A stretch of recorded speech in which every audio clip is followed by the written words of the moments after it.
I think the research that we've done as part of the Pixie project will help forecasters at the National Weather Services to kind of increase their understanding of the NWP models and the way they work and the skill and the uncertainty associated with each different model. If you're forecasting a tropical cyclone and you're presented with several different forecasts, this should give you an idea of which is the most skillful model to look at under certain conditions. The highlight of the project for me was definitely working with all of the National Meteorological Services in Mozambique, Madagascar and the Seychelles, and being able to visit each of the National Weather Services. I learned so much from the forecasters that we spoke to out there and about their knowledge of meteorology in the region, which definitely helped our research as well. So error is the difference between what we forecast, either the average of an ensemble or the single deterministic run, and what actually happens.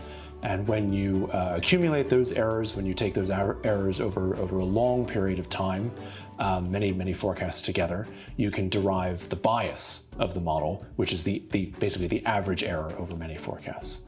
Uncertainty just is our lack of understanding of the range of possible outcomes that a forecast might have. And ensembles attempt to capture some of this uncertainty both in the model, in the model's forecast of how the weather will evolve, but also uncertainty in the initial conditions of the forecast. So ensembles attempt to span the range of uncertainty, although they often don't.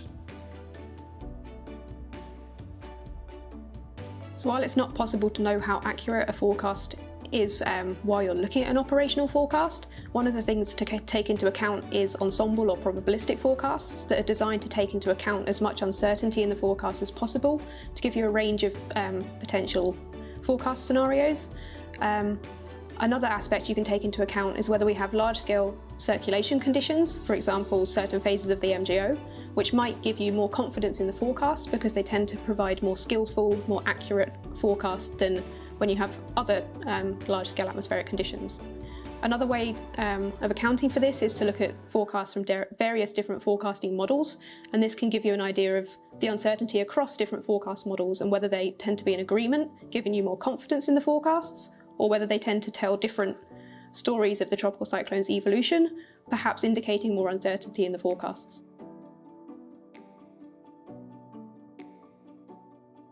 So if you're looking at the track forecasts from the UK Met Office and East NWF models, for the first kind of 1 to 1.5 days of lead time, at very short lead times, the UK Met Office tends to have slightly more accurate tropical cyclone forecasts than East NWF. At that lead time, we're kind of looking at 75 to 100 kilometres is the average error in the track forecast of a tropical cyclone. Beyond 1.5 days ahead, the errors in the Met Office model tend to increase much more quickly with lead time than the East NWF forecasts. So we say that East NWF provides slightly more accurate forecasts beyond 1.5 days ahead. And by the time you get to 3 days ahead, you're looking at an average error in the East NWF forecasts of about 200 kilometres. In terms of the intensity forecasts, East NWF does tend to provide slightly more accurate intensity forecasts for tropical cyclones. In terms of the wind speed, we're looking at about kind of a 20 kilometres an hour underestimation in the wind speeds of a tropical cyclone, in the maximum wind speeds. And in the Met Office, it's about 25 kilometres per hour underestimation, so slightly more accurate in the East NWF forecasts.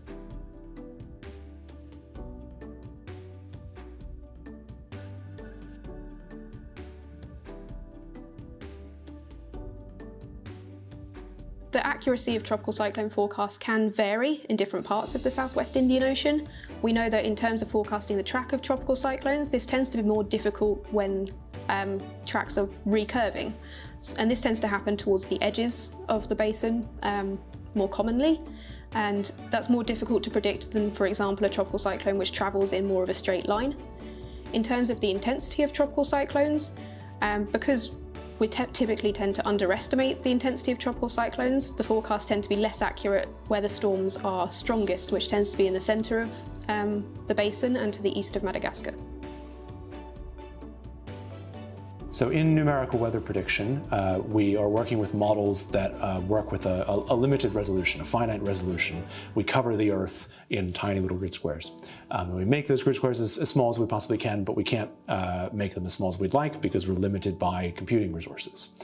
So a key source of error for representing tropical cyclones is the limited resolution of our models. Today, leading centers like ECMWF and the Met Office are running forecasts at 10 kilometer-ish resolution, so those grid boxes are 10 kilometers wide. But the processes that give tropical cyclones their intensity are much smaller scale than that. And so a key source of error is our limited resolution, our limited ability to just resolve the convective motions within tropical cyclones. Other sources of error include the fact that we have to parameterize many processes and models. So by parameterize, I mean that we have to try to represent statistically those processes that are happening at the subgrid scale. And that leads to the growth of errors in our forecast because we represent those processes inaccurately. Other sources of error, so we have errors in the initial conditions. We don't represent perfectly the initial state of the atmosphere that goes into making these forecasts at all times everywhere. And so when the models are run, even if we had a perfect model, because we have errors in our initial conditions, we would have errors in our weather forecasts. So while a lot of the evaluation we've done looks at the average errors across a large number of tropical cyclones, it's important to remember that these are average statistics and the errors for each individual cyclone can vary quite considerably. This is one of the reasons it's important to take into account the forecasts from various different forecasting models and from ensemble forecasts that give an account of the uncertainty in the forecasts.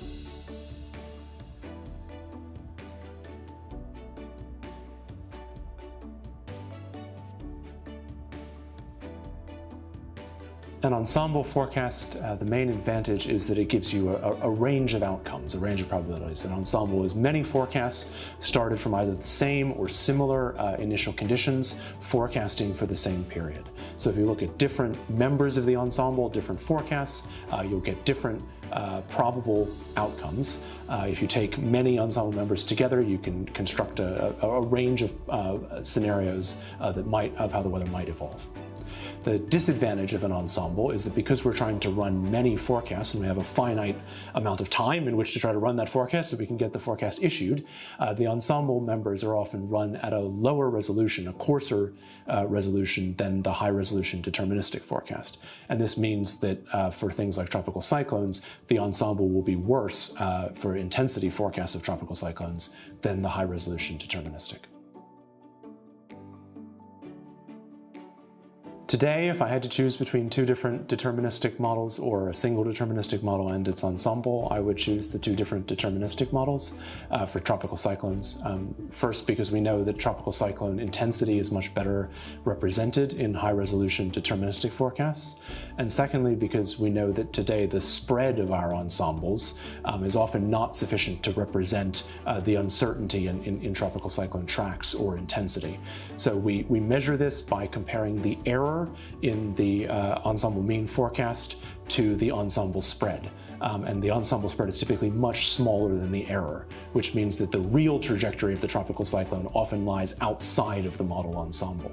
So ensembles for tropical cyclone track and intensity forecasts, I think I'd rather have two different models giving me two different representations of that high resolution intensity and the high resolution track forecast. Over the next 10 years or so, we expect to see a number of developments in numerical weather prediction. We expect that our models will be able to run an increasingly high resolution, and that includes both the deterministic and the ensembles, where we're currently under-predicting the intensity of cyclones. Being able to have higher resolution ensemble members would give us better probabilistic forecasts of tropical cyclone intensity. Numerical weather prediction centers are also considering how the atmosphere interacts with the ocean. It's something that's done in seasonal forecasts or even in subseasonal forecasts, but for short-range NWP, many centers are still running just models of the atmosphere and not considering how the atmosphere interacts with the ocean. Increasingly, centers like ECMWF are starting to couple their atmosphere and their ocean models together for NWP, and this is something that we expect to become more widespread over the next 10 years or so.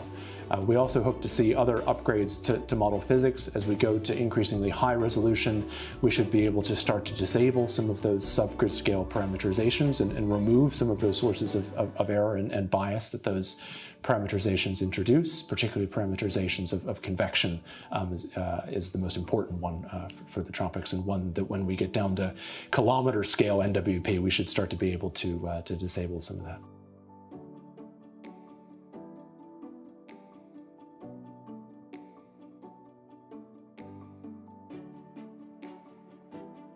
Pixie as a project developed from some similar work that we'd done in the West Pacific, working with national meteorological agencies in the Philippines and now in Vietnam as well, and also from conversations that we had with project partners at the Red Cross about the value that this kind of tropical cyclone forecast analysis would bring to the southern and eastern African region. In terms of the value of the project, so I think the real advance has been our ability to interrogate quantitatively archives of tropical cyclone forecasts from ECMWF and the Met Office to leading forecast centers whose forecasts we know are being used quite widely throughout the region.